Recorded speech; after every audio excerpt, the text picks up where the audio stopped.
I think love is an exchange base, and I think that a lot of women here are trying to exchange their beauty for financial stability. So the reason guys come here is because the women are of high sexual market value and of higher sexual market value than they believe Western women are, right? They believe that women here are 8s, 9s, and 10s and that they're available to them. But if you're a 5 and you have no money, you're not going to get the 10. Hello YouTubers, we are in for a treat. I'm sitting today with the Doctor of Love, Dr. Julia Meszaros, and she has a PhD in sociology, and she's an expert in the mail order bride industry because she studied it for almost a decade. And what's really cool, guys, is she's totally unbiased. She has nothing to gain.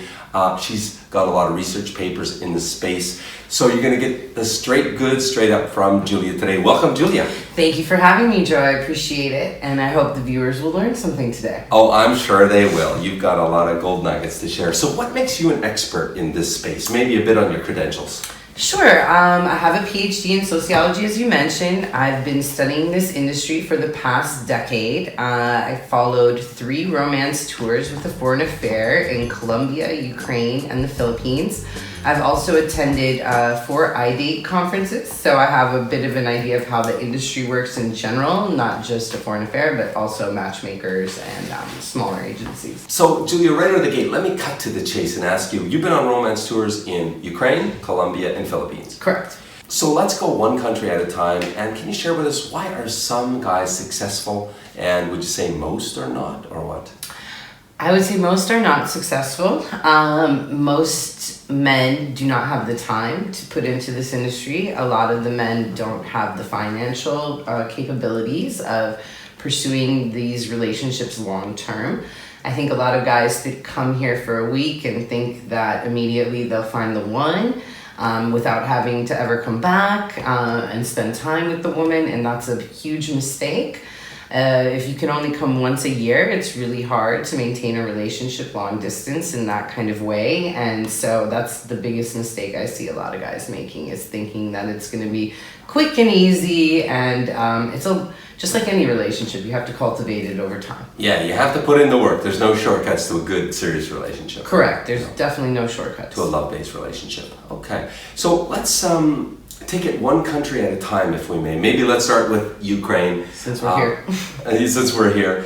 And maybe let's talk about specifically starting off with age gap. Because I understand off camera you were saying the age gap that's acceptable or attainable, doable, is different in each country. Correct. I would say in Ukraine, you really don't want more than a 15 age year gap. Mm-hmm. At that point, it's a little difficult for the relationship to work, and I feel like a lot of women here are not interested in dating anybody more than 15, especially over 20 years difference. Mm-hmm. I would say that, like you suggest in your zone of success, right, mm-hmm. that 15 years is kind of the max. Would you say it's a fallacy here? Because a lot of guys are told that it's normal in Ukraine to have a large age difference. Look at local couples. You don't see those age gaps in local couples. So mm-hmm. if that's not what's the norm for local couples, it's kind of a stretch with a foreign man as well. Mm-hmm. What about the argument, you hear it a lot, that, well, foreign men look better for their age? That is true. I would say that foreign men do tend to take care of themselves a little better than the local men here. But if you're looking for a 30-year-old woman, a 30-year-old Ukrainian man still looks fine.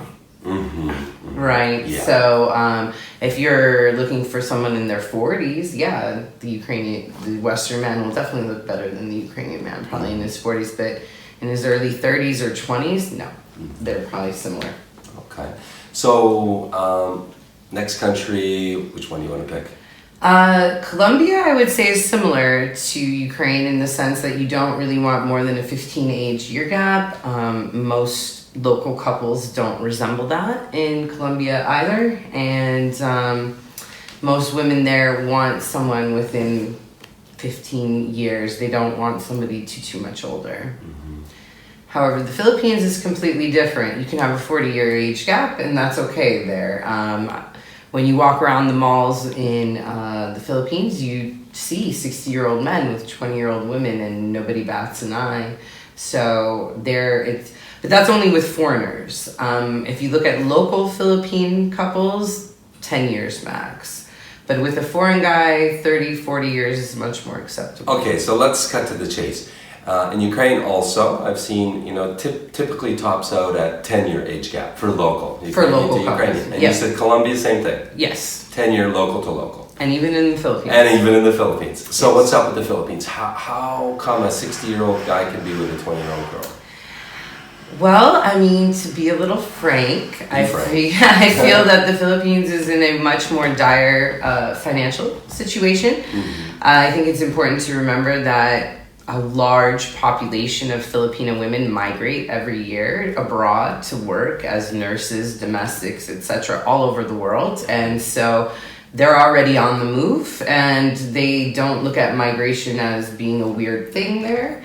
And I think the expectation is that an older gentleman there can take much better care of the woman. And so it's just much more common to see, because I would say that Philippines is the poorest out of these three places. Mm-hmm. So would you say it's mostly financially driven? Yeah. The relationship? Kind of, yeah. I mean, I can't imagine a 20-year-old dreaming of dating a 60-year-old unless it was based around financial situations, to be honest. Mm-hmm. Right? Yeah. So, do you think it's love in Philippines? Let's go each country with a large age gap. Do you think it's love in Philippines?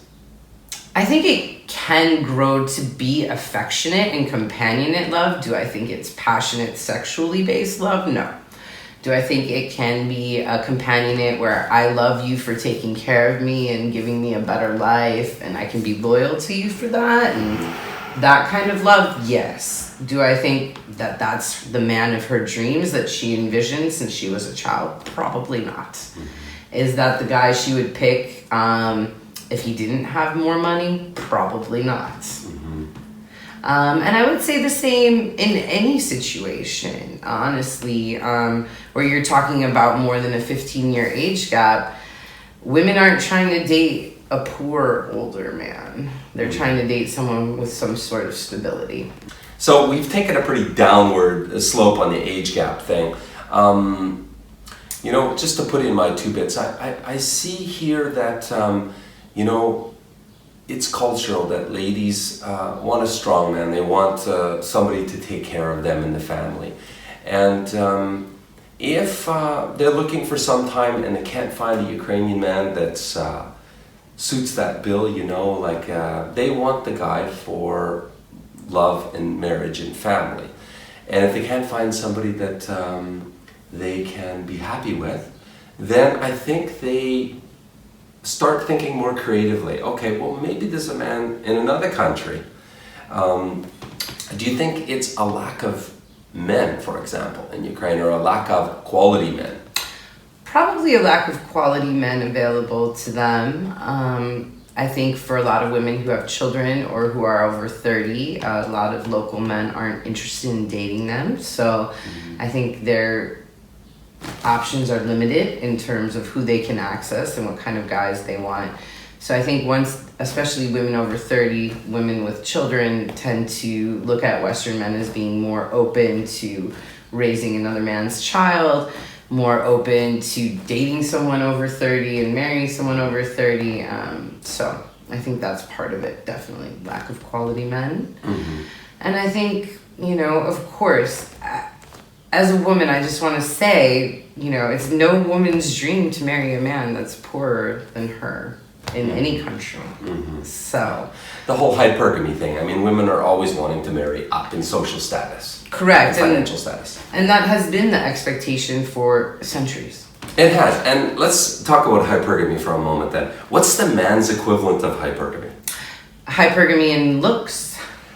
Yeah. Yes. We were saying before when we were talking that you find love as an exchange base. Correct. I think love is an exchange base, and I think that a lot of women here are trying to exchange their beauty for financial stability. So The reason guys come here is because the women are of high sexual market value and of higher sexual market value than they believe Western women are, right? They believe that women here are 8s, 9s, and 10s and that they're available to them.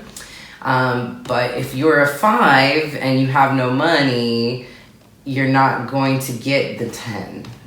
So you have to be realistic in your expectations of how much you can jump in the attractiveness scale. And that's partially based on your own attractiveness and partially based on what you can offer.